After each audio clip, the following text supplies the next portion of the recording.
Well, it says I'm live. Good morning, everybody. How you doing?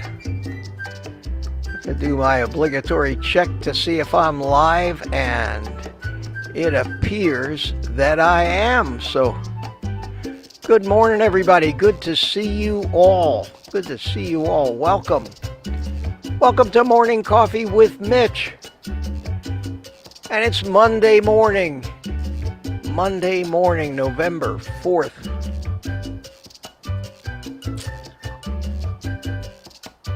And on Monday morning, I figure that people could use a little cheering up.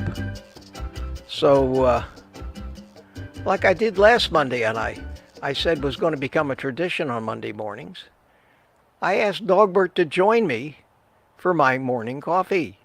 So, say hi to Dogbert and drink it if you got it.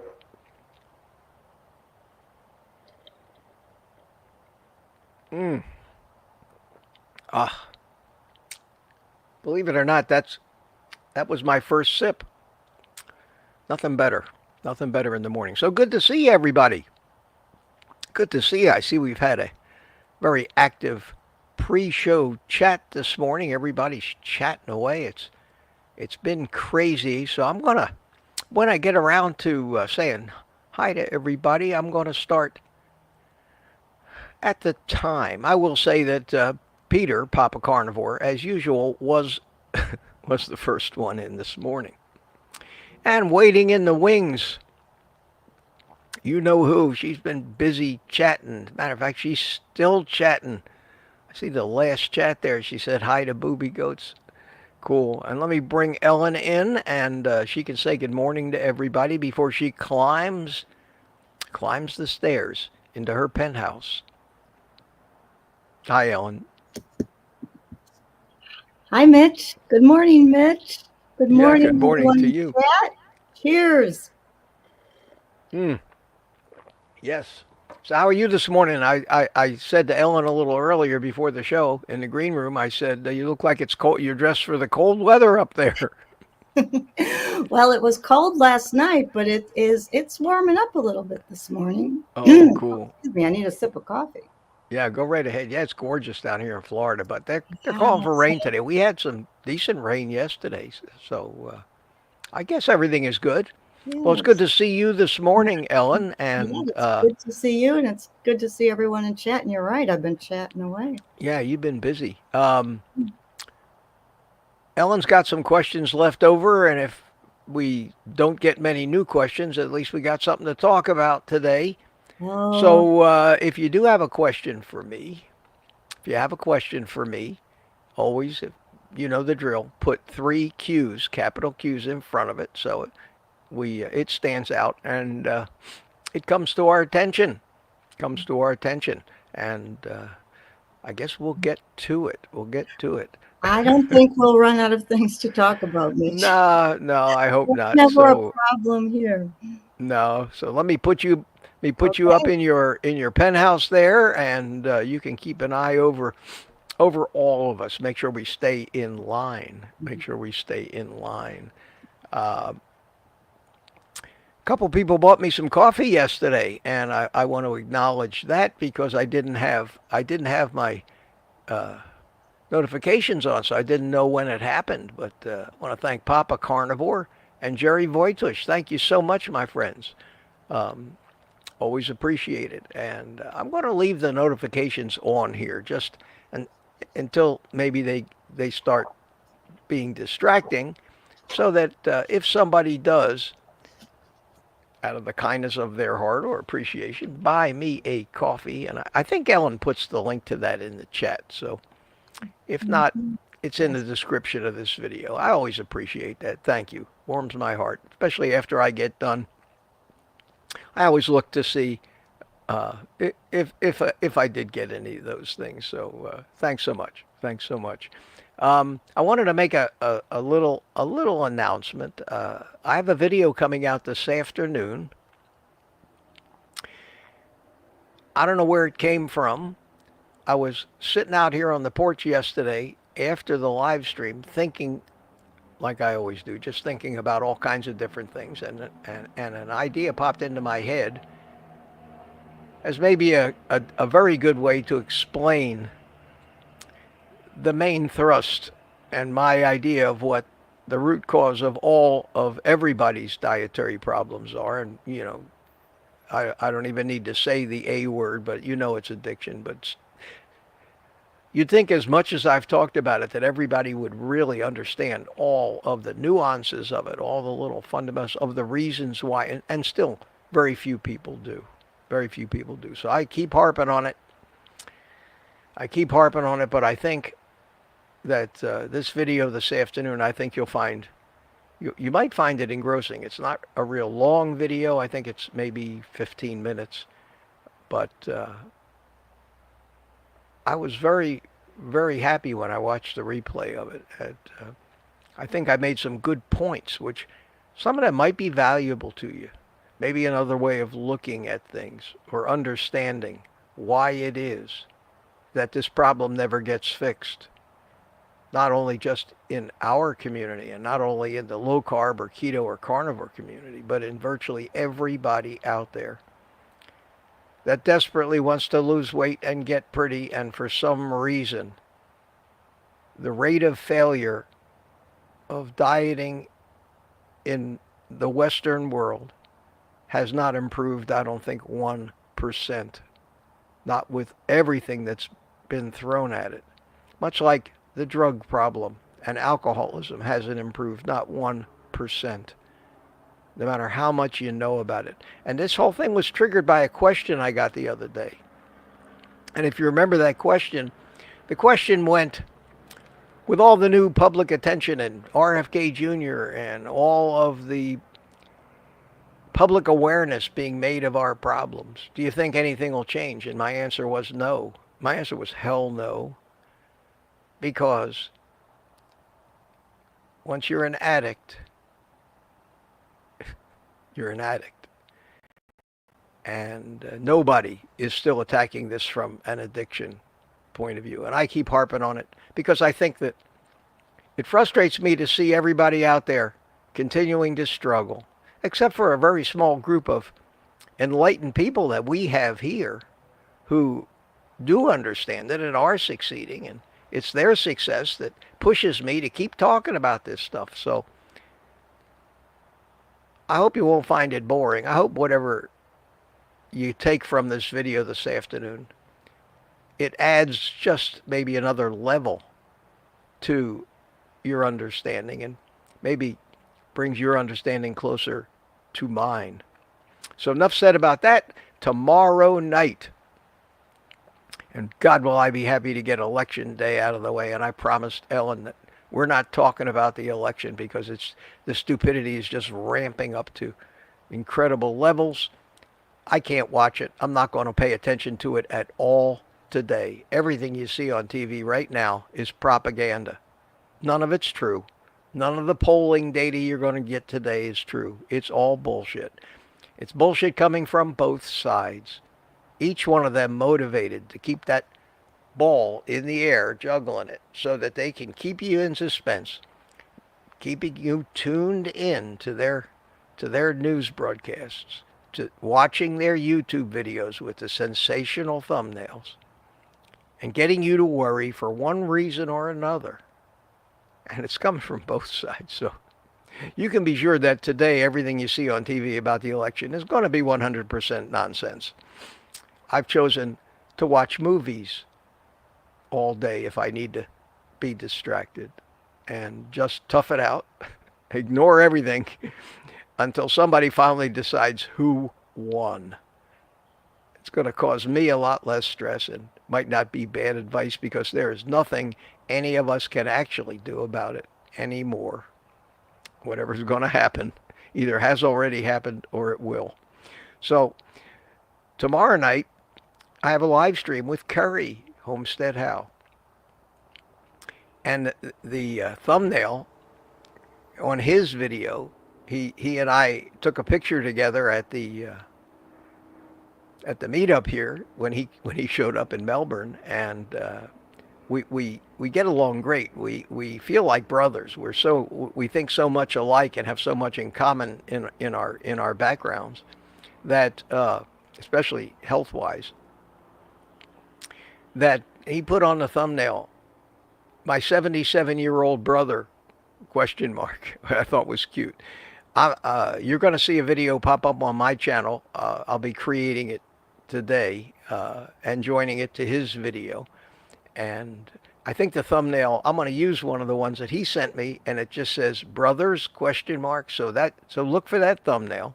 There won't be a countdown. I'm not in charge of the stream. I can't bring guests in.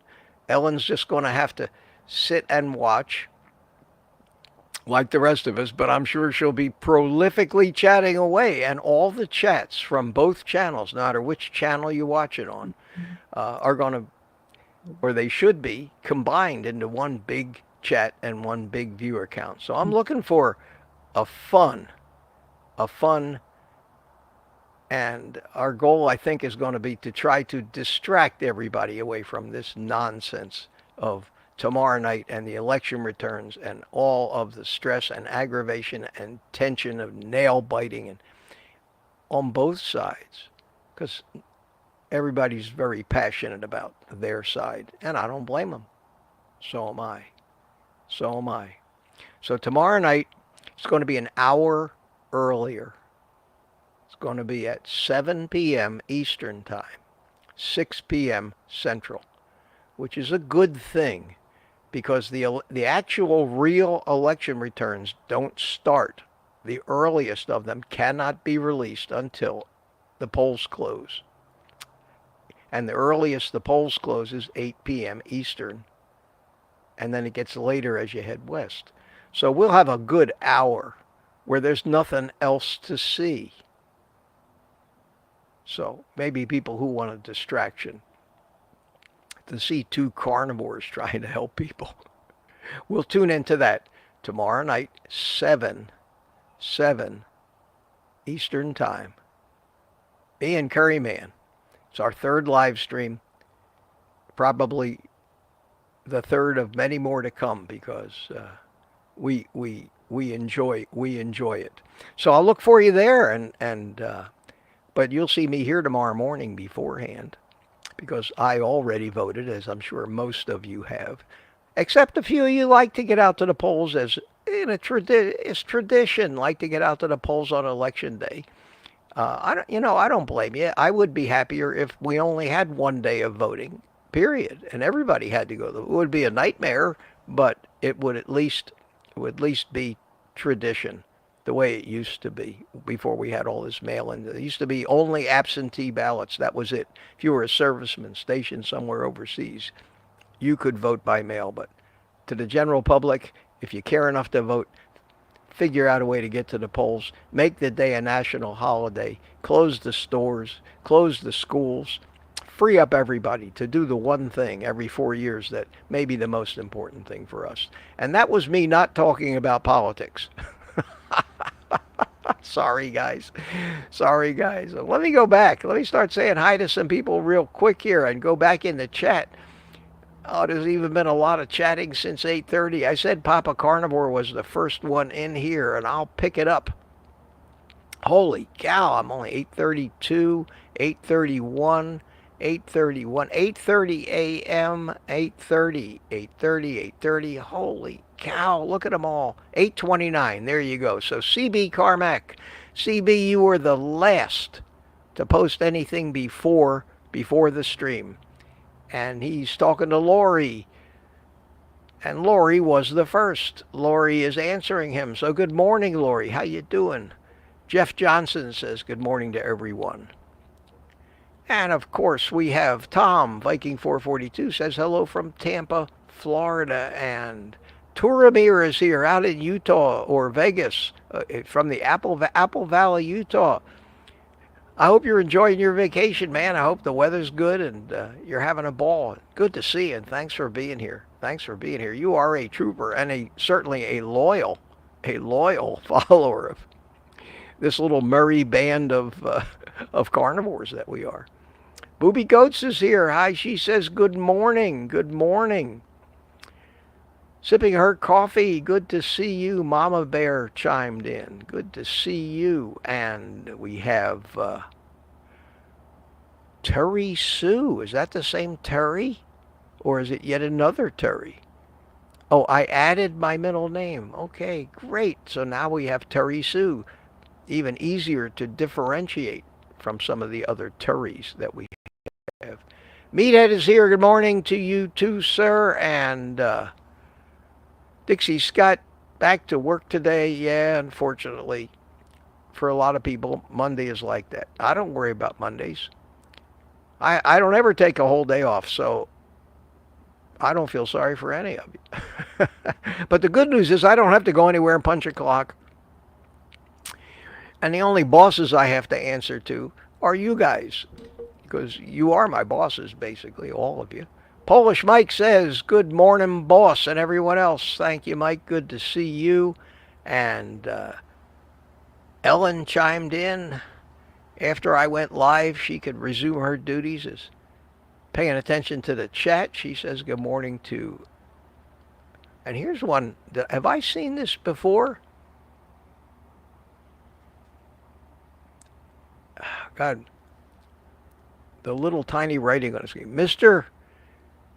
Mr. Guardian HD. Yes, you've been here before. I remember that name. Good morning to you. Good morning. Rick from Miami, Charger Mopar, is here. How you doing, Rick? Good to see you. And who is this? Oh, Moto J. Good morning. That name is for some reason very hard for me to read on this computer screen. Maybe if I turn the brightness up a little bit. Bear with me, folks. No, too bright. Maybe it's too bright. Maybe I need to turn it down to make it a little sharper. There you go. And Boyd Lamb chimes in. How you doing? Boyd says hi to Dogbert. Hiya, Boyd. And I will ask for your forgiveness if I take a sip out of Dogbert and you see coffee dribbling down my cheek. The lip on this cup curls under, and if you're not very careful when you take a sip, you will dribble. That's why I don't use Dogbert more often, but I do bring them out on Monday morning. Sandy Blythe is here. Hiya, Sandy. How you doing?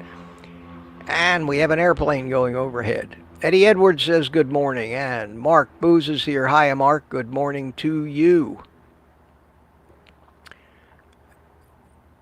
And let's see who else has joined us. Oh, wow. I got to turn the screen back up a little bit then. As you notice in the chat, the private community members, their names show up in green. But on my computer screen in this particular chat, they show up on green on top of a dark gray background. And sometimes very hard to read that way.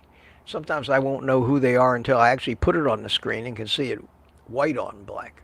So while having them green is a great advantage, there is that one little disadvantage for me. So Turamar is going, hey, we got a question here. A question from Isabella. Hello to all. I hear a lot about grounding. Can you explain a little bit? I don't know why I'm having a problem this morning. Maybe my eyes are just tired. Can you explain a little bit more and what the benefits are? I could do that real quick. Sure. Everything, and I've answered this question before, but I'll try to briefly answer it. Our body runs on electricity at some level. Our nervous system works on electrical impulses along nerve fibers. Anything that runs on electricity always has to have a reference to reference whatever positive voltage or charge, so that it can know that it is a positive charge compared to, and the standard reference in the world for every electrical grid, every home, basically everything is ground. The only the only electronic things are things that aren't in contact with the ground. Your car has tires that insulate it, but your cell phone in your hand is insulated by your body. But virtually everything else has to have that reference to ground. Animals have always, and plants, of course, and most living things, and even birds when they land, aren't wearing shoes and do make electrical contact with that negative charge, which is considered earth. There are those that think, and I don't think it's been quantitatively measured or proven in any studies, but there are those that believe, and I'm one of them, that it's in our history and in our evolution that we spend a certain amount of time grounded to the earth. In fact, it's so well accepted a concept that the name and the word grounded, when you hear it sometimes, people use to refer to something stable. You've heard it said, that guy is a very well grounded individual. His education is grounded in reality. The use of that word grounded has that additional meaning, and that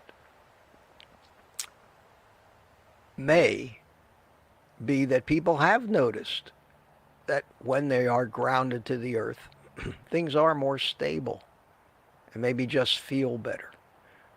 And we do that by walking around in our bare feet, and some people even go so far as to have grounding mats in their bed hooked to cables that are connected to copper stakes in the ground, or the grounding plug of an electrical outlet, the place where your house is grounded. Now that's all well and good unless you got a ground fault in your house, then you might have a very interesting experience climbing into bed.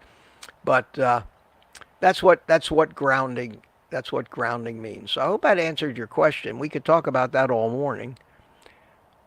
Peter says hi. He says, I'm taking my 5-mile morning walk. Good for you, Peter. Good for you. And then he said, as usual. Polish Mike's telling us about terrible weather in Chicago. Sorry to hear that. Who else do we have that I haven't said hello to? Wanda Gerling, good morning to you. Good to see you. Good to see you. It's a great morning here. It's a beautiful morning. And I'm happy. I went to bed last night. I tried to go to bed later just to maybe figure that might help me get used to this time change. And I went to bed at about 11:15 last night.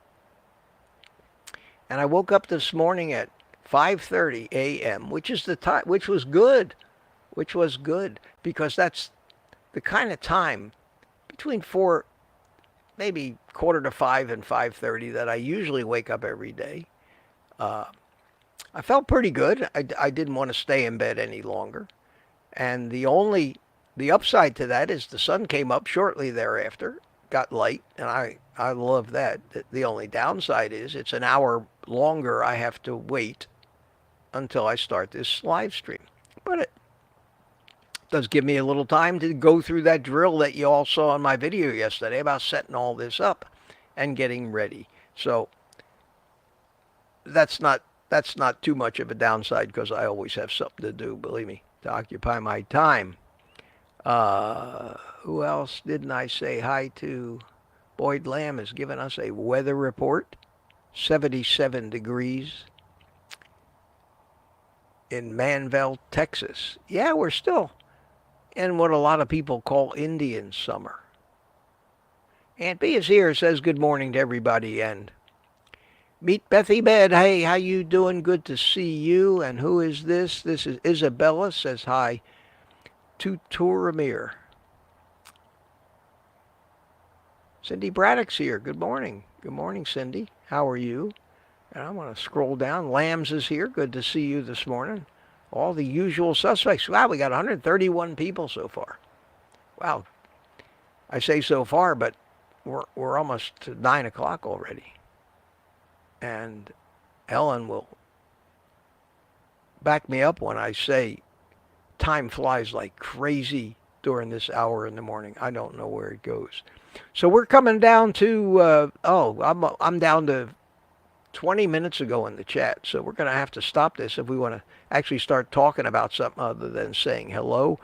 I'm going to give it another minute and scroll through here real quick and see if I missed anybody. Here's Tammy Patarchis here. How you doing, Tammy? Good morning to you. Good to see you. And I don't see all those people that I said hi to are all chatting away. Ellen's chatting back. Rose Borgman is here. Hi, Rose, from New York. How you doing, Rose? How you doing? How you doing? Good to see you. Any more? I think that's where I'm going to call it. So if you came in anytime after 8:40 and I missed saying hi to you, sorry, but I will, if I do see something that looks interesting as I'm scrolling through the chat, I'll put it up there. And if I missed you, I will say hi. But this hello is for the rest of you that may be watching. And what I'm going to do right now is I'm going to tell Ellen to unmute her mic. And I'm going to ask her if anybody has asked a question. Okay, Mitch. Yes. Nancy Reed has asked, is beef tallow a beneficial thing to cook with? Oh my God. Beef tallow is as good a fat as you can cook with. I think it's one of the healthiest fats on the planet. It's also good for a lot of other things. People make soap out of it. People use it as skin cream and report miracles. Just rubbing tallow on their face and hands. It's got to the point now when I handle like a raw steak or something and get that fat on my hands, I don't wash my hands. I go like this. It's the best moisturizer that nature has. It's fabulous. And you can never go wrong. And we went wrong as a society all those years ago. And we all remember when the craze started to go towards those, quote, healthy vegetable oils. And by that they meant seed oils. McDonald's, who used to make the best tasting French fries that I can remember from 40, 50 years ago, switched from tallow to canola oil. Basically, they stopped frying their food in anything healthy and started frying it in what really amounts to no more than plastic. Never been the same since. And even today, if you're going to get something fried, if you can find a restaurant that still uses tallow, you'll get the best tasting and probably the healthiest fried food. There will be nothing wrong with it, especially if it's just chicken or meat or things that contain no sugar or other chemicals. It will be the best tasting food that you've eaten in years. And the reason for that is your body knows what's good for it. Our whole library of tastes is ancient and goes way back to what we should be eating. And that's what tasting great means. It means we've hijacked all that with the sugars. We've hijacked it. We've hacked it.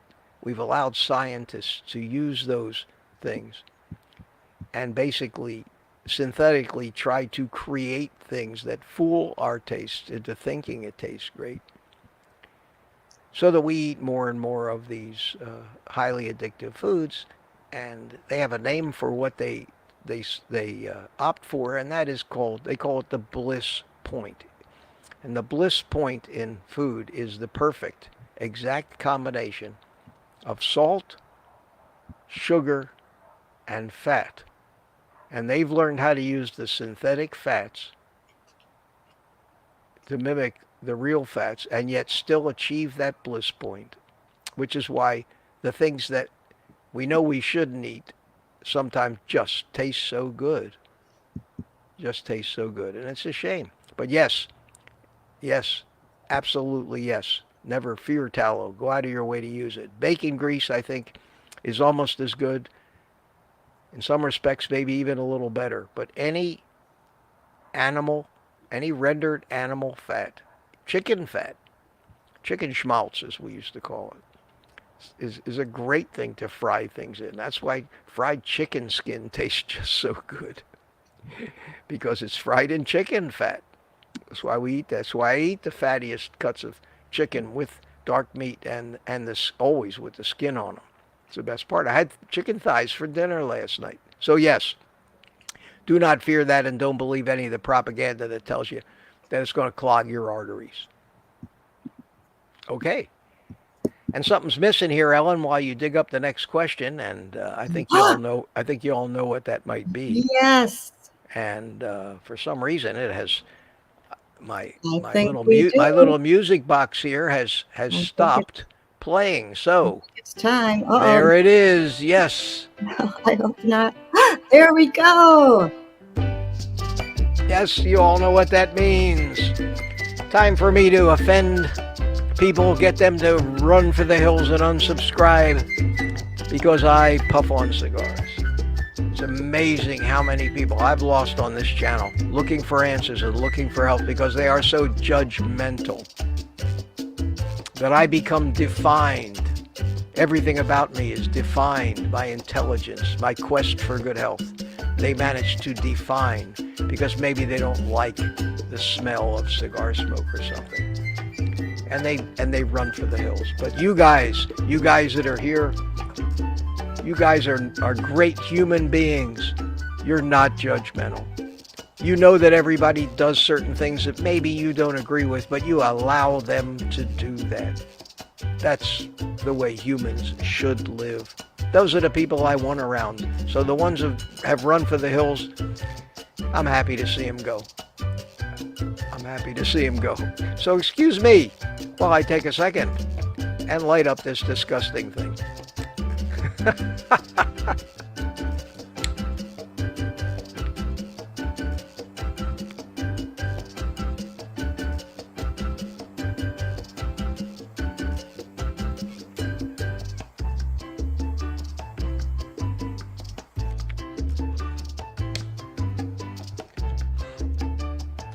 Perfect. And the music's going to end.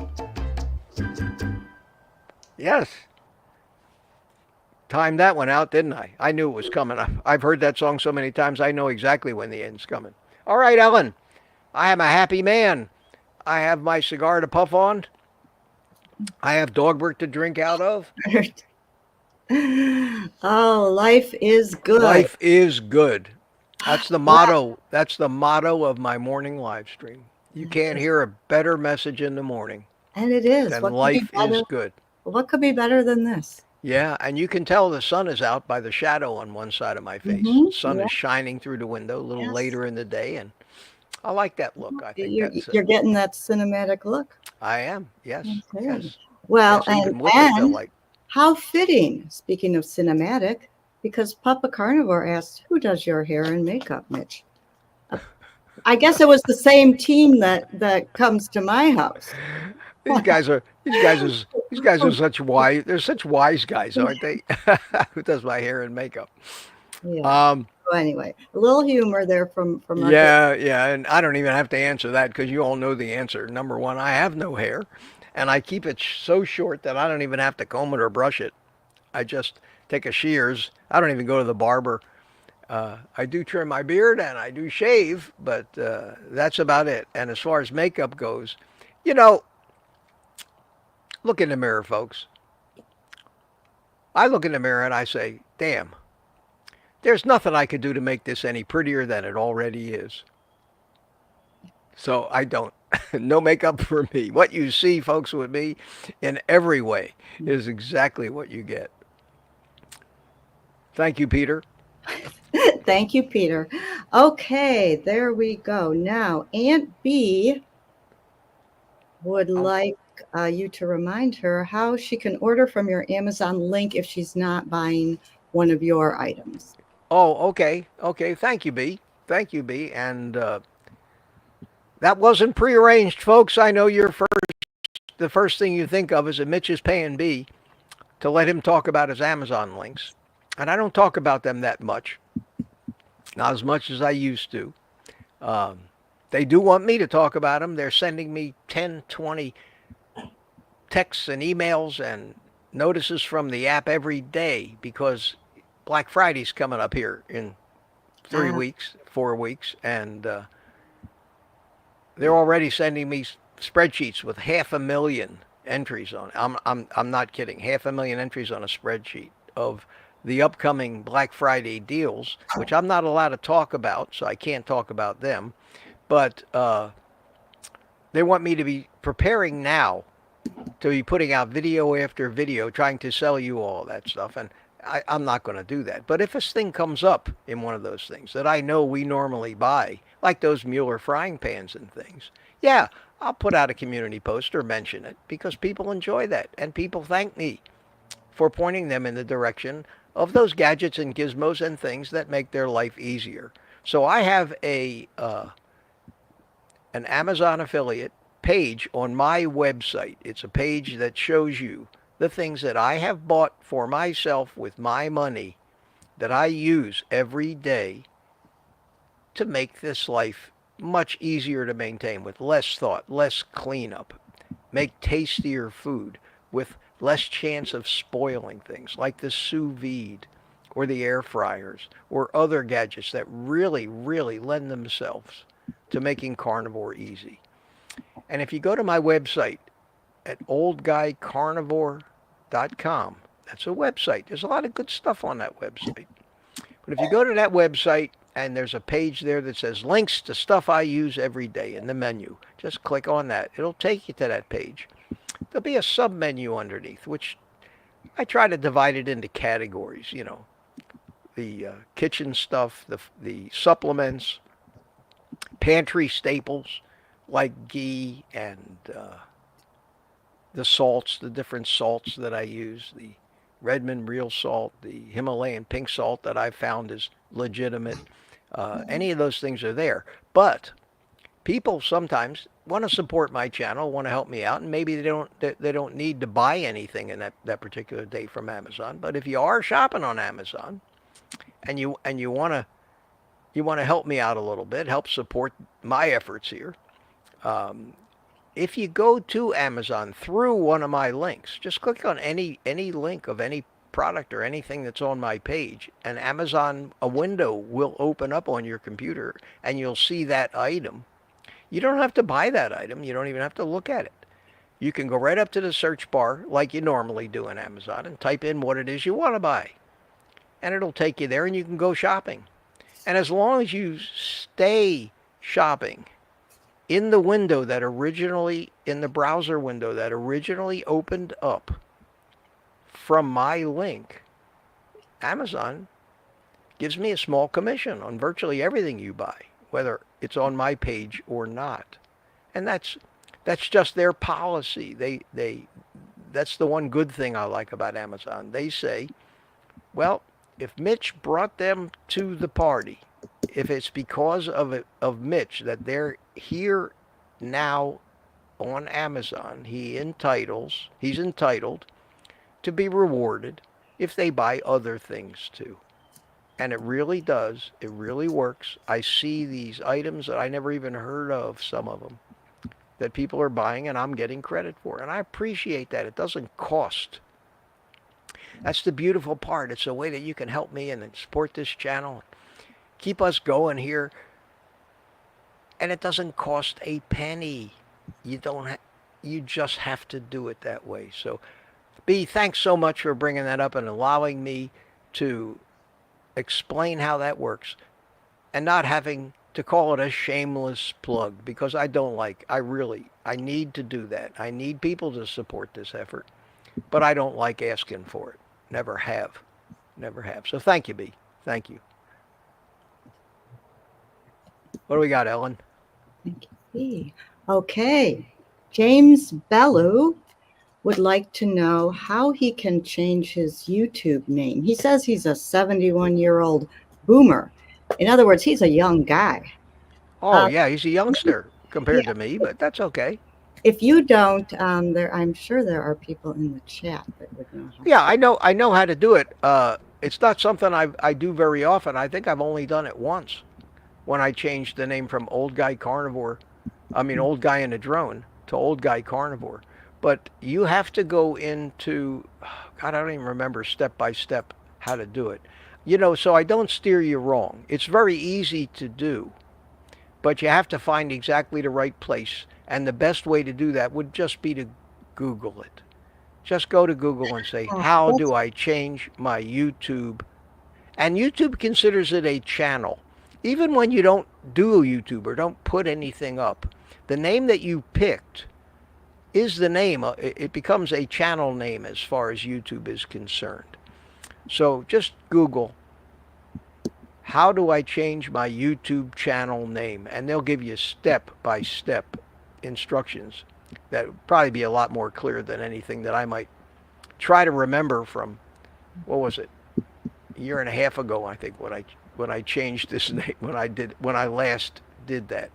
So that's what I would suggest.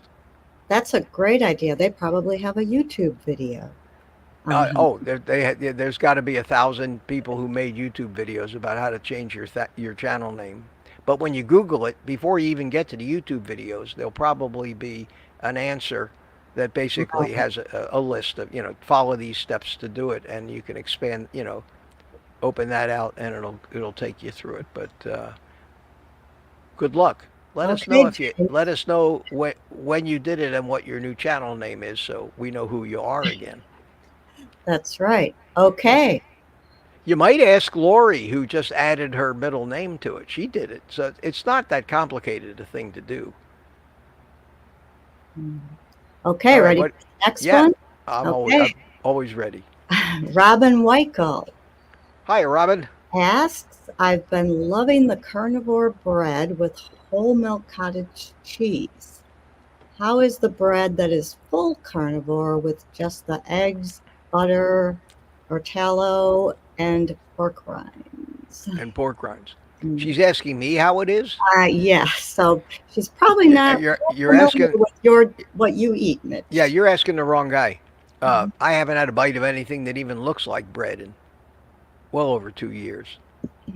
There's a reason for that, and there's a reason why I say that in a lot of cases, especially if you're strongly addicted to things like that, that just leads you down a path that can work if you're not as severe a carb addict as I am and so many of us are. But I found, because I learned this lesson the hard way, when I was on keto, back when I was on keto, I went out and bought some of these these little one-off waffle makers to make chaffles, because I said, well, if I'm going to eat a hamburger, I want to, I'm going to enjoy it more on a bun. Now, that was my addiction talking. It was my addiction talking. My addiction has talked to me my entire life. My video this afternoon is a must-see for you. I mean that, because this is exactly what I'm trying to explain. But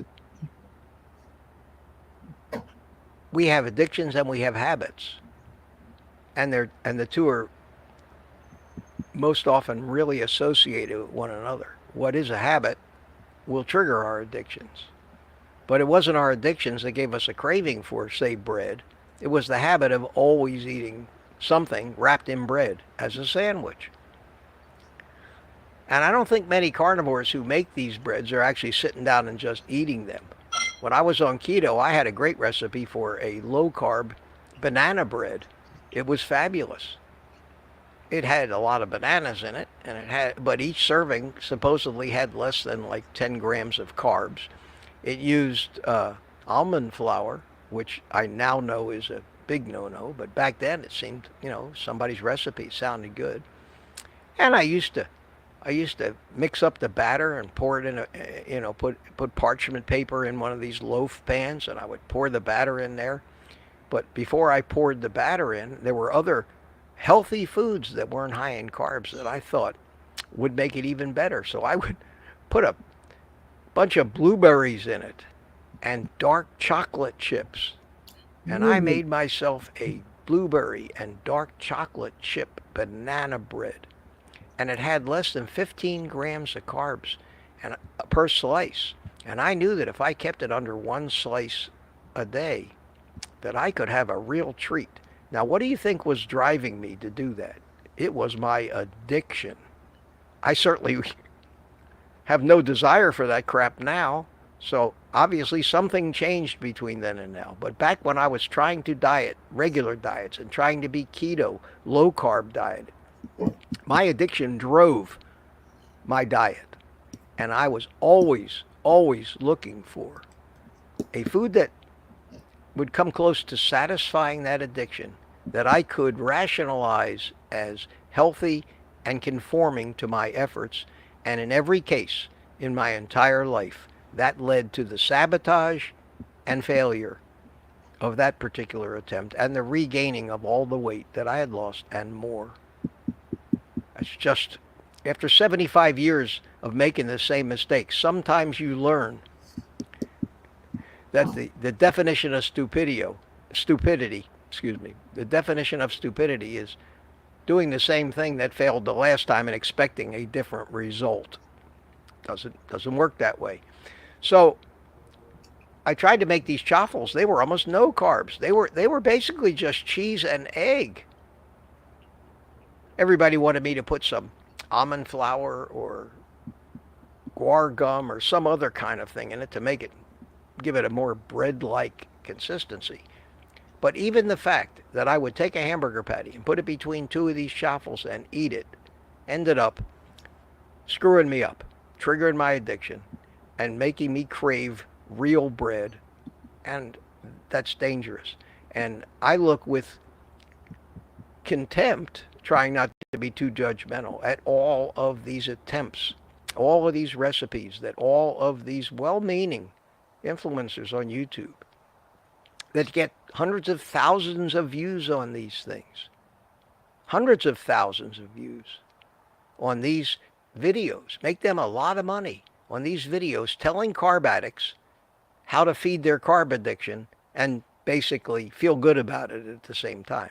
They're, in most cases, just sabotaging people who watch it. But people watch it because when you're an addict, that's the prime thing. And the addiction controls you. So you're attracted to those things. Oh man, you're telling me I can have bread and it's okay on Carnivore? Just the fact that it looks like bread and maybe even has some near the consistency of bread. If you're a severe carb addict, it's not going to end well. So I part of what I decided I needed to do in my addiction treatment method of starting carnivore until the natural physiology took over and made those cravings go away was to stay away from anything that reminded me of anything that I used to crave. And certainly bread was one of my biggest things. Bread was my downfall, even more than sweets. Bread. And bread is just as much, if not a worse carbohydrate than just plain sugar at a lot of times. It's much more glycemic. It dissolves it becomes glucose and dissolves in our bloodstream much faster, elicits a much larger insulin response sooner. And some people who eat a lot of bread would be better off just eating a few tablespoons of sugar out of the sugar bowl. They'd have less of a glycemic response and less of an insulin problem. But there's just something about bread. If I know that if I ate one slice of nice, warm, hot, freshly baked Jewish rye bread, that my diet would be over. As strong as I think I am, I don't think I could overcome those cravings. I've tried in the past, never was able to do it. So I can't tell you which bread is better than which other bread. I don't want to be able to tell you. I don't want to even know. That's my opinion on that. I know that that's not something you wanted to hear, but I think it's very important if you want to really succeed to get what I just said through your head. Come to terms with it and realize that that's not anything but your addiction talking. I don't know you. Maybe I'm wrong about you. Maybe you aren't that much of a carb addict. Maybe you're one of the people that can eat one slice of 2 slices of this stuff and it doesn't send you binging. Just like there are alcoholics that can have a drink in the evening and it doesn't cause them to drink the rest of the bottle. There are different levels of addiction. I think most people out there are severe addicts, and that's why those are the people that I'm directing my message at. By directing my message at those people, I'm missing out on a hell of a lot of money that I could be making, because it's those videos that light people up and make them click. Wow, carnivore bread, carnivore pizza crust, carnivore cheesecake, carnivore this, carnivore that. I can't go there. I can't go there. And those of you who have succeeded, that are severe carb addicts, will back me up on that 1,000%. 1,000%. I hope that answered your question. I can't answer your question about comparing which bread is better than the other bread. No bread is the way I have to do it. Mm-hmm. Yeah. Great points, Mitch. And guess what? What? We can replace that comment from Rose Bergerman that's still on the screen. Thank you, Oh, thank CB. you. I'm so glad you told With me that, because yes, I absolutely have that habit of leaving those stupid. And you know what? When they were red, I had them red. I noticed them more, but now that I got them black, they just kind of blend in. I don't notice them. So thank you for doing your job, everybody. Well, Give Ellen a brownie point right give, now. well, I have to be honest, give CB Carmack a brownie point who reminded me. Oh, thank you, CB. Thank you. But I have something even better than that. You can replace it with the super sticker you just got from. Oh, cool. I'm going to have to search for that one. Steve Studley. Steve Studley, how you doing? Thank you, my friend. And I have to go through just one hell of a lot of scrolling here, but I'm going to find it. Okay. I'm going to find it while Ellen queues up the next. Is there a question in that, or just a sticker? Goodness, there are questions are rolling in. Is there a question on the super chat? Here it is, Steve Studley. Thank you. Thank you so much, my friend. I really do appreciate that. Thank you so much. And I always like to acknowledge those things anytime. That's generosity, not necessary. And I really appreciate it. Thank you again, Steve. Okay, where are we now, Ellen? Okay. Well, retired Rick has just joined us. Oh, retired Rick. That's a name that's a name that I don't recognize real quick. Right. Because he's new to Carnivore. Well, welcome. Yes. Welcome, my friend. I hope you found some place where you don't think the information is just ludicrous. Well, he did ask a question on Saturday that we didn't get to, so I want to pull it up now because I think okay. Super. Well, good to see you, Rick, and I'm going to take you off the stream before you end up spending the rest of the morning with me out there. Okay. He just started watching your videos, and they're awesome. He's starting his 30-day carnivore journey. Can he add mushrooms, carrots, and onions to his slow cooker chuck roast? Why? You can do anything you want. I wouldn't, but we're not that kind of channel. I mean, I don't hold people to, sometimes not the standard that I hold myself to, but I found what I have to do to make it work. And one of the tenets of carnivore is just stop eating plants. It's just to stop eating plants. And carrots have sugar. Maybe you're not going to have a lot if you put them in a chuck roast, but at least you're leaving the potatoes out. So basically, you're going to end up making stew if you start putting all that other stuff in there when you do a chuck roast. Onions are loaded with sugar and other chemicals, and celery is the worst thing. It's got more poison in it than most things. So what you're doing, it's got great flavor, and I love it. And I used to do that all the time. In fact, they have a name for that in the culinary world. French word, mirepoix, is what celery, carrots, and onions are. And they use them for everything. It's kind of like a universal seasoning, a universal flavoring agent, mirepoix. I learned that from Gordon Ramsay, watching Hell's Kitchen. But I wouldn't do it. I wouldn't do it. And there's a couple of reasons. Number one, you're missing one of the basic benefits of being on carnivore, that may be the single most important thing that keeps it easier to maintain for a long period of time and not drop off. And that is letting your body experience the taste of meat with only salt. Because that's the ancient way that we ate meat. Our ancestors weren't chopping up carrots and celery and onions when they ate meat. They would eat meat, and salt was the only seasoning they used. And we need the salt. And we should salt to taste, because that's the gauge of exactly how much salt to use.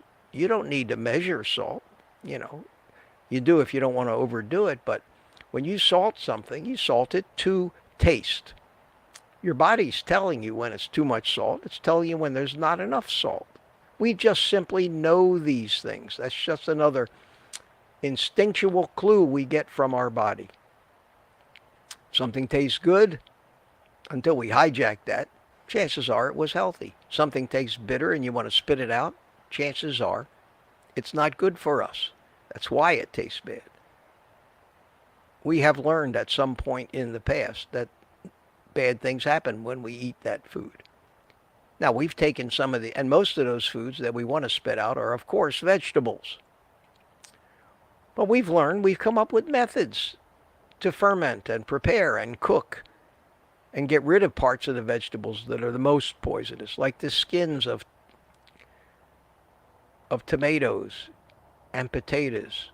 We've learned that we feel better after eating them if we get rid of those things that contain the highest concentrations of poisons. And it makes sense that the skin of a vegetable would, because that's the first thing that an animal would eat. Therefore, put the most poison there to discourage the animal from eating that thing. Same thing with seeds and nuts. They release their poisons when they're chewed, because it seems to work. And the gauge that you know it worked is that particular species of plant or plant producing nut did not go extinct. It didn't go extinct because the defense chemicals kept the predators away.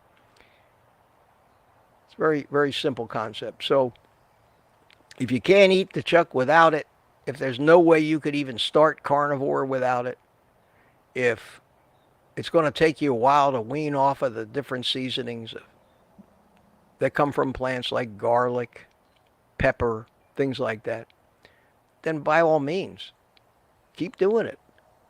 Keep doing it. It won't kill you. But your body will not learn that nothing tastes better than meat without that stuff. And that's the main benefit of trying to not use them. Is to give yourself a chance to remember that ancient programming where meat tasted better than virtually anything. And anything you might put on meat just screwed it up. And we've taken it to an extreme in our society today. Just go to a barbecue restaurant. You'll see what I mean. We can't get enough shit on meat. Sauces, ketchup, barbecue sauce, rubs. We can't put enough stuff. The meat you eat in a barbecue place has no meat taste to it whatsoever. I would rather eat just plain meat. And after 2+ years on this, the thought of ruining that taste is absurd to me. Absurd. But I thoroughly understand it because I lived like that for so many years. So that would be my answer to that question. What do you think, Ellen? Make sense? I think that makes a whole lot of sense. And look at it. It's 9:30 already. Holy cow. Holy cow. You got a lot of questions piled up there? There are 4 left. Let's do one. Let's do one more. One more. One more because because Dogbert's still got a little coffee in him. Dogbert still has a little coffee. Okay. And just so you know, everyone, we will roll the remaining questions over to tomorrow. So, pull up the next one. Okay. This is a pretty big one. Moto J81. Hey, Okay. Mitch, what are some of the best life lessons you've learned in all your years? Oh, that would be that's not the question to rush at the end of a stream. That would be a video. Yeah, So, why don't you say that would be a whole video. Why don't I'm 77 years old. I've been rich and broke 3 times. It would take me days to chronicle the lessons I've learned in life. So it's a great question, but we're going to table that one till another time, or even make a whole video about it. And I have a video about my life story in a couple of different places. Probably do. So look for that, Jay. Okay. Okay. Here's Paula Ellers asks, Mitch, some cigars smell sweet. Do you know if it is a variety of tobacco or could it be marinated in a sugar solution? No, any cigar that smells sweet, like pipe tobacco, they spray flavoring on it.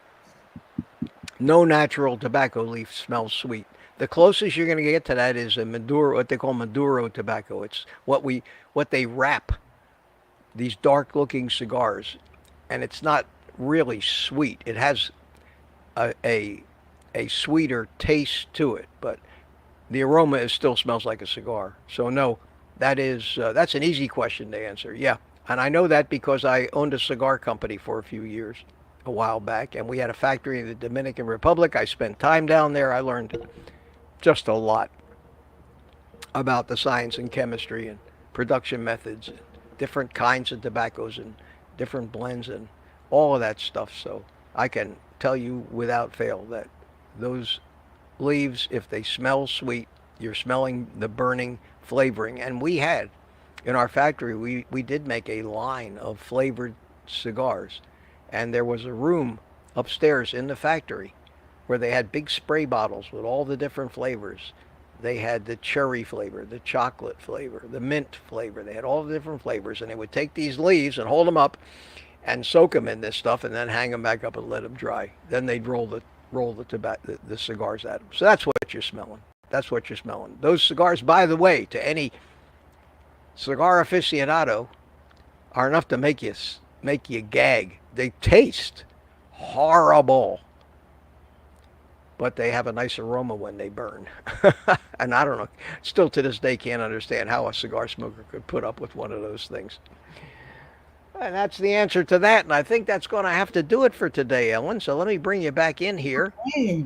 And there you are. Okay. Wow. As usual, a hopping chat. Flew by. Thank you so much, everyone. Great Flew discussion, by. great comments. I'm so glad you were all here. Yes, sir. Have a Flew great by. day. Happy Monday, everyone. Yes, everybody, happy Monday. Ignore the politics. Forget about it. Mm-hmm. Forget it. Don't stress over it. Whatever happens, life will go on. And there's nothing any of us can do about it at this point anyway. Now, why did my screen just go blank? Oh no, I'm okay. There we are. All right. Yeah, Yeah, I see wait you. until the very end for that. Remember we had that problem yesterday? The very end, right then. Yes. But I didn't go off the air, so everything's fine. No, we don't notice a thing. Yeah. Uh, and that's going to do it. So Ellen, thanks so much. We will be back tomorrow morning, of course, Yeah. and we'll be Tomorrow, back a big day. 8:30 on election day, and we're still Mhm. going to try not to talk about politics like I didn't talk about it today, which meant we'll kind of limit it to 5 or 10 minutes if I have to.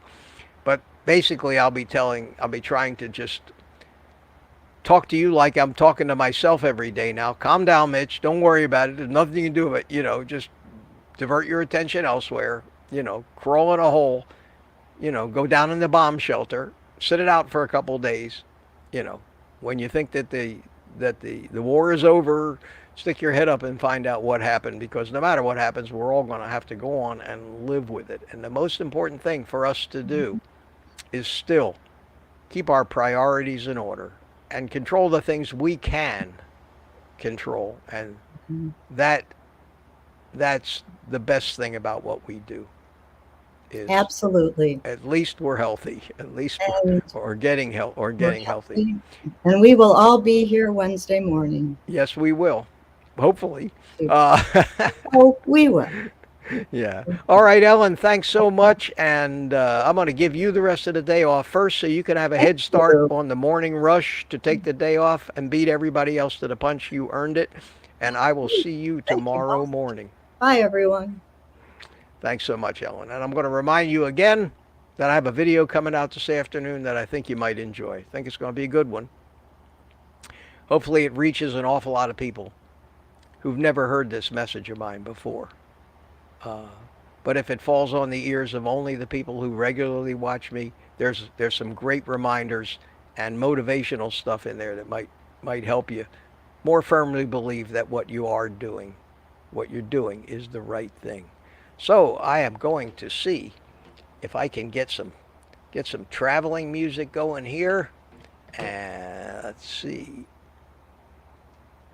There it is. Yes, sir. So we can go out on a happy note, me and Dogbert. And my cigar, give you a minute or two to say goodbye to everybody in the chat before you all disappear off, and have a great day.